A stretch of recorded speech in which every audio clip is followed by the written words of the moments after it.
Don't write off little bitty things. Little bitty things got a lot of boost a lot of times. A lot more than we would give them credit for. They're the most powerful little critters on earth. By far bigger than your big dams and all that. Forget all that mess. In the human body, on a cellular membrane, you may have a distance of 10 to the minus 9th meters, a drop in voltage of 1 millivolt. The E field, however, is 10 to the 6th volts per meter, 1 million volts per meter, sitting at one little spot in the body. Now that is a very strong E field. And you got lots of those little membranes. Well, what does that mean for a human body? Next slide, please. The human body puts out about 10, an average human body, and this is the calculation, puts out about 10 to the 15th joules per second of energy right straight out of the vacuum.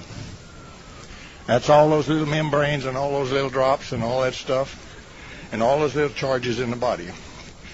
It itself can only intercept about 10 to the minus 13th of it and collect to use.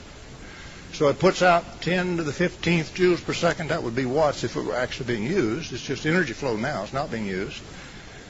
It catches 10 to the minus 13th. It catches about 100 watts to use, about enough to light a light bulb. And so the human body, which puts out that enormous amount of energy, is only enough, captures enough to use about one light bulb's power's worth. And this is real. This is for true. The rest of the energy is non-diverged. Now, for you ladies and gentlemen here that study esoteric philosophy, everything from ki, chi, prana, and all that stuff, I'm telling you in advance, ki, chi, prana, all that is nothing but non-diverged electromagnetic pointing energy flow. That's it. That's all it is. Well, it's awful subtle. If it don't get collected and caught, it's awful subtle, isn't it? But if you had a system where you could collect some more of it, in that pass it made through your collectors, could you not get some ordinary garden variety energy from the subtle energy? I'm translating terms between east and west. All I'm saying is I'm getting more diverged energy, which means energy that's doing work, from the previously non-diverged energy. That means subtle energy is not doing any work, no physical work. So I could get a lot more physical work. Now, do you know why you can bend and break metal if you get everything else just right? Or do you know how a Qigong master is able to run up on the wall and just stop about 20 feet up, hanging on the side of the wall, with his bare feet and his bare hands, not holding on to anything? Not many of those guys around, but there's still a few around. Do you know how the dance troupe, which Nixon brought over from China, which had 3 Qigong masters in it, was able to take a wood stave in this little goozle right here in your throat, which has no muscles on it, and 2 guys bend the oak stick pushing against his throat, and was unable to penetrate his throat? It was not a fake, ladies and gentlemen.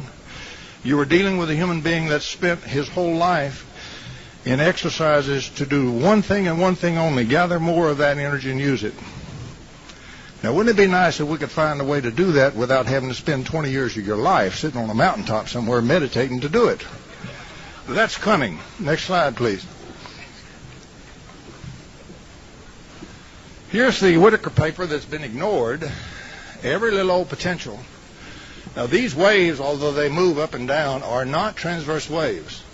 That's the velocity direction. That's not your amplitude direction. Excuse me. A single little common voltage, a scalar potential, decomposes into a harmonic series of bidirectional EM wave pairs, longitudinal bidirectional pairs. Now, I'm going to tell you a magic secret Whitaker didn't know. What is a bidirectional wave pair? Maybe I got a slide on that. Let's see if I got that on the next slide. Yes, I do. If I take one pair of that and look at it, when you add a phase conjugate, let me tell you something magic. If you don't hear anything else in this whole lecture, you listen to this. Record this, you know. Wake up the old attention bug and get it going.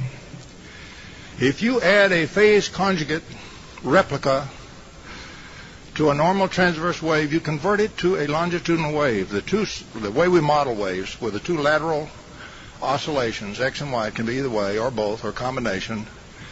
What the phase conjugate does is lock that so it can't vibrate. The only thing left is the longitudinal direction. That's one of these waves here. That's the one that was inside the Whittaker, each one. If you phase conjugate this beast again, it locks the other direction, and the only thing left to oscillate in is the time domain. Now, the photon for this is known in quantum field theory. It's in Ryder quantum field theory. Check it out, 1997, I believe. What you'll find is there are four types of photons. The first two are transverse photons, oscillate X or Y, or one can be in a combination. The third type is longitudinal. It oscillates along the line of motion. And the fourth type is they call a scalar photon. It oscillates in the time domain. Well, it is the most interesting of all, and we'll come back particularly tomorrow and show you some magic healing we can do with that, because when we want to time reverse a mass, we must pump with that wave right there. We must pump in the time domain. And we don't make we don't make time reverse waves then. We time reverse the mass that we're pumping at any frequency. Next slide, please.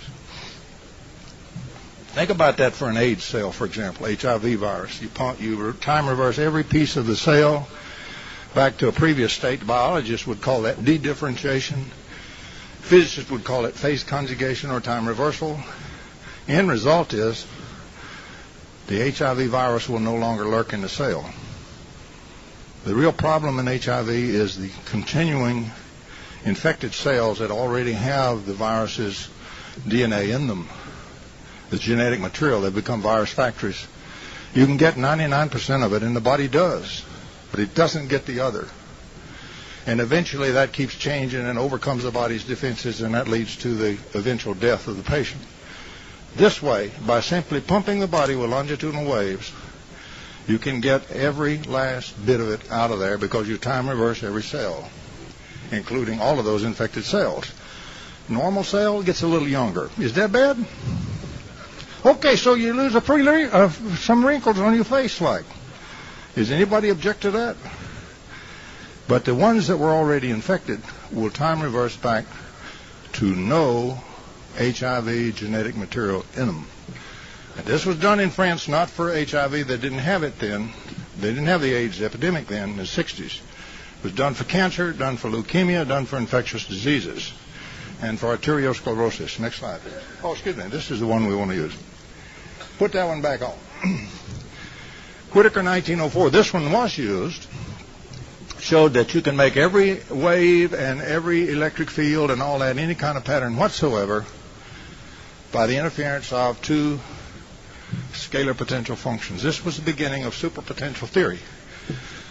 Other physicists have worked in this. Debye, for example, worked in it. McCrae, several other very noted physicists. And they went away from the scalar potential. They went on up to the vector potential and things like that. But it's a scalar potential that's very interesting because you can make everything out of common voltage, if you will, everything electromagnetic, all the waves and everything, and you can make them at a distance. In that interference zone, you produce what we call today electromagnetic fields again in that zone. It arises out of the local space-time. It does not exist as wave energy at all on the way, except in these longitudinal waves buried up inside those scalar potentials. This beast will reach right through the earth and the ocean. It has very little interaction with mass in between. But out there in the interference zone, it produces energy. Now, if I bias my transmitter chassis positive, I will produce scattering energy out there, heat. If I bias my chassis grounds negatively, I will produce convergent fields out there, which is the definition of cooling. If you want to call that electrostatic cooling, that's fine. If I pulse this thing very powerfully in the negative biased region, I will produce a cold explosion at a great distance. If I bias it positively and pulse it very hard, I will produce a hot explosion. Several nations of the world have weaponized that. I will not discuss the weapons because we want to do for healing. Next slide, please.